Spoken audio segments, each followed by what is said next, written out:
So we get asked quite a lot of us to do different reviews on side mount harnesses, and we certainly will. I mean, one of them, the SMS, Hollis Katana 2, I think is their one that's similar-ish to a Razor current model. But one that, if we look a bit more historically back, is the SMS 75. And I noticed recently on a clip you shared with me that one of your customers was diving that. Yes. I just wanted to know how that went actually, and what modifications did you make? Okay. So, I mean, we've talked before about the differences between wings and harnesses, and webbing is webbing, and for a dry suit diver, the wing doesn't necessarily have the biggest impact. Yeah. So I'm not particularly worried about what people turn up in. I know that I can make it work. The differences that I tend to find, and particularly with this Hollis unit, were how comfortable I can make it for the diver. Right. When I look at the unit, a couple of things stood out. One was that the webbing was run through fixed tri-glides on the wing. And because of the size of the wing, that wrapped around quite far the diver, which meant that you couldn't move a D-ring through the complete width of the webbing. You couldn't go from front to back because the wing was in the way. The wing was attached to the webbing. So one of the first things that we did was we unthreaded that, and we used a wing bungee that was now separate to the webbing. So we had the full length of the webbing, but the wing was still wrapped around the diver. Sure. So arguably now the D-ring could go underneath all the way back. All the way back. Just like it does for, guess what, plenty of other side mount rigs. So that gave now a much more ability to dive with heavier tanks where the D-rings are further back. Yeah. And of course now in lighter tanks that need to get trimmed in that middle range, we can now do that. The other kinds of things that we saw, a couple of drawbacks to the unit, is that there's a dump valve that's on the base of the wing.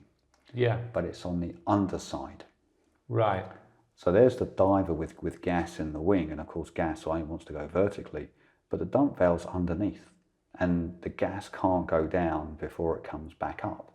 So it was completely useless on the dive itself. You can't dump the entire amount of gas. You only dump gas if you packed the wing. Yeah. And you were relying on that overpressure to come out. Sure. So for the entire time we were diving, the bottom dump just was not working. So it was always going head up to use it. The LPI inflator. That's another thing as well. When the air goes into that wing, what's it doing to the trim of it? Where's the mass of the air going? Does it go higher up or lower down? Or? Well, it was because it's a hybrid unit for twin set, back mount and for side mount, that it does have the lift around the outside as well as under the base. Right. So you're kind of getting gas moving everywhere. Of course, it does have the bungees, which are wrapped around the sides of the wing, which we eventually took off. Then when we looked at it, yes, it's got a classic buckle. It, of course, had butt rails fixed onto the base of the wing, which we were never using in the end. Once we'd explained how the loop bungee system works and we'd switched to it, then the rails, they can come off. But there isn't really a very good system for putting D-ring on the crotch. So we had to work a little bit to place a D-ring that was accessible enough to the diver.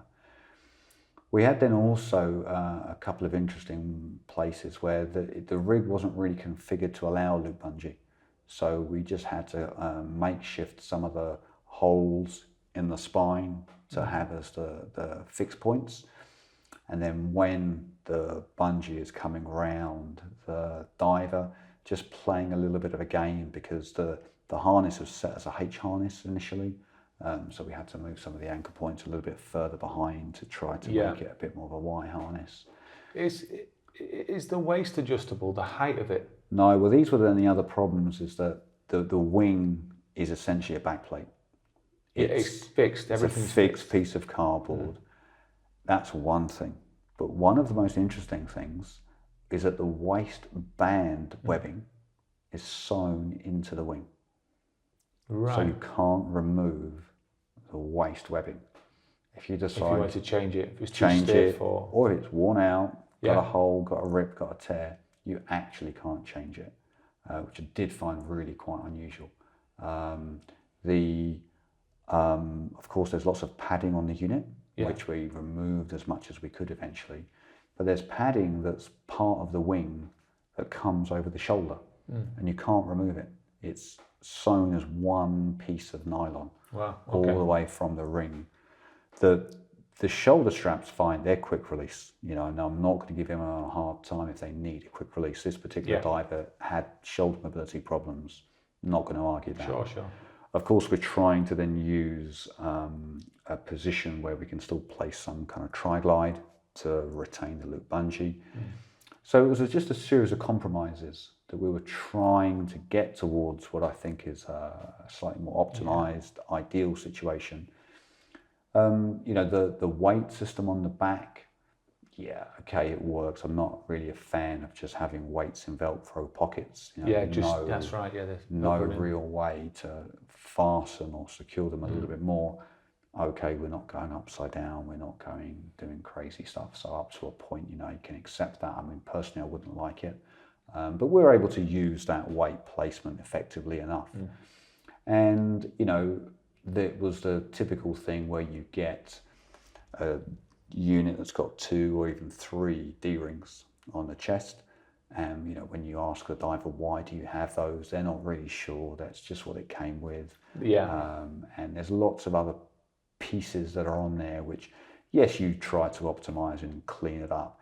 And so, I think probably we've got some footage of it at the start and maybe at the end. And yes, it does look a little bit more like a traditional unit now, but it was a lot of work and we were working on it every day for several days. And what was kind of interesting was that, the diver got a better diver in the time.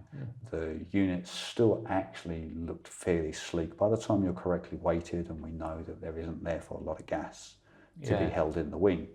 And then at the end of the training, when I actually was talking about the units, and the diver actually had an X-Deep.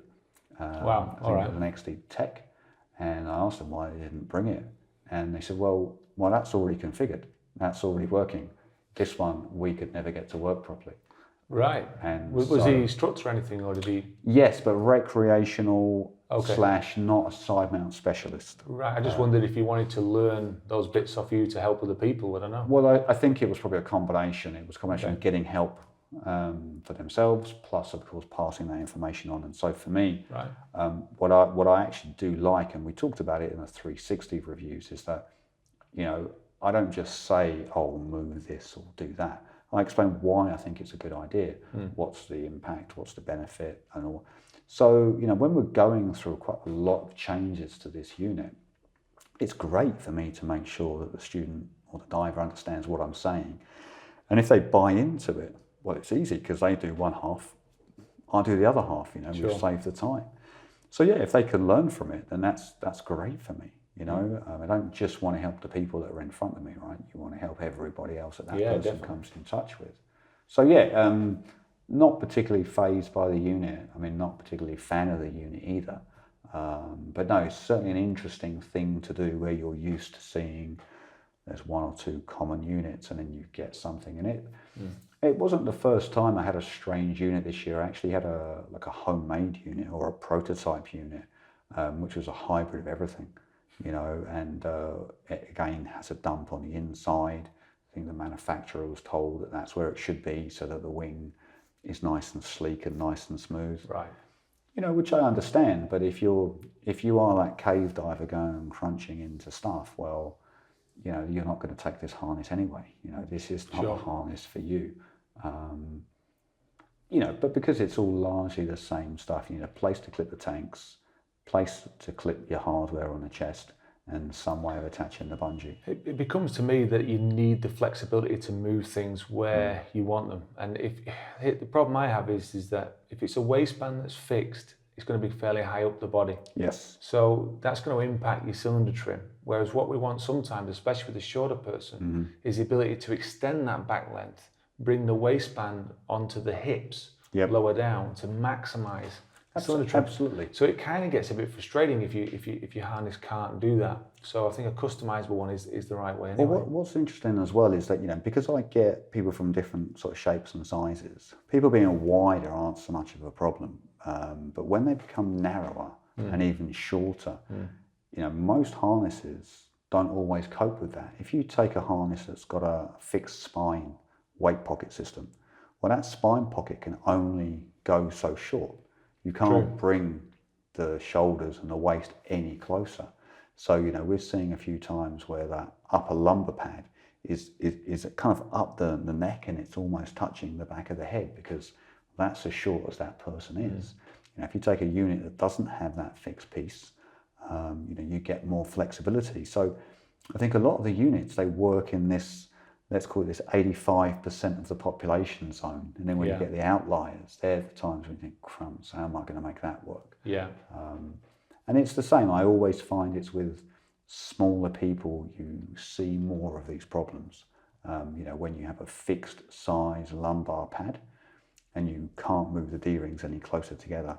Well, for a small person, that puts the waist to D-rings much further around compared to a bigger person that's already that large. Yeah.